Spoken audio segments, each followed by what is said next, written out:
होळी हा रंगांचा सण आहे. या दिवशी सर्व लोक आपले जुने राग रोष विसरून एकमेकांना रंग गुलाल लावतात. लहान मुले आणि तरुणांमध्ये या दिवसाची जास्त उत्सुकता असते. फाल्गुन महिन्याच्या पौर्णिमेला हा सण साजरा केला जातो. ह्या सणाविषयी अनेक कथा जोडलेल्या आहे. होळीच्या दिवशी रात्री होळी जाळली जाते. यामागे 2 कारणे आहेत.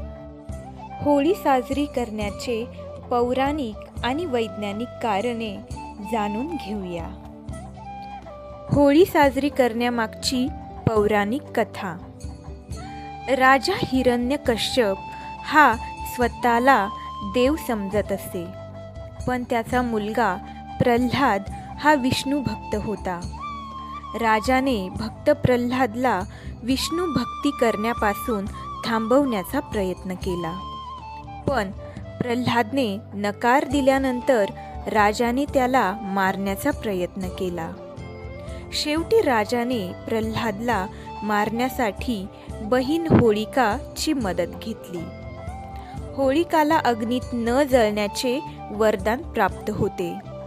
राजाच्या सांगण्यावरून प्रल्हादला आपल्या मांडीवर बसवून अग्नीत प्रवेश केला, परंतु विष्णूच्या कृपेने भक्त प्रल्हाद वाचले आणि होळिका भस्म झाली. या कथेतून हा संकेत मिळतो की वाईटावर चांगलाच विजय होतोच. आजतागयत फाल्गुन पौर्णिमेला होळी साजरी केली जाते आणि जाळली जाते. दुसऱ्या दिवशी रंगपंचमी साजरी करतात. हा एक रंगांचा सण आहे. या सणाची लहान मुले आतुरतेने वाट पाहत असतात. या सणामुळे घरात अतिशय आनंदाचे वातावरण असते. फाल्गुन शुद्ध पौर्णिमा म्हणजेच होळी पौर्णिमा. होळीचं दुसरं नाव म्हणजे हुताशनी पौर्णिमा. होळी हा सण शहरात तसेच खेड्यापाड्यातून मोठ्या आनंद आणि उत्साहाने साजरा केला जातो. होळी आली की होळीसाठी लाकडं गौऱ्या गोळा करणारी पोरं गल्ली बोळातून गात सुटतात. होळी रे होळी पुरणाची पोळी किंवा होळीला गौऱ्या 5-5 डोक्यावर नाच नाच. लाकडं गौऱ्या गोळा केली जातात. मग घराच्या अंगणात किंवा चौकात एक मोठी एरंडाची फांदी उभी करतात. त्याच्या भोवती लाकडं गौऱ्या रचतात. संध्याकाळ झाली की होळी पेटवतात. सवाष्णी, मुलं मुली, मोठी माणसं सर्वजण ह्या होळीची पूजा करतात. होळीला पुरण पोळीचा नैवेद्य दाखवतात. हे जुनं आहे, कालबाह्य आहे, अमंगल आहे, त्या सर्वांचा जाळून नाश करायचा. नव्याचा, चांगल्याचा, उदात्ततेचा स्वीकार करायचा. हाच होळीचा खरा संदेश आहे. होळी साजरी करण्याचे वैज्ञानिक कारण काय आहे हे जाणून घेऊया. होळी हा सण म्हणजे वसंत ऋतूचा प्रारंभ. हिवाळा संपून उन्हाळ्याची चाहूल लागण्याचा वेळ.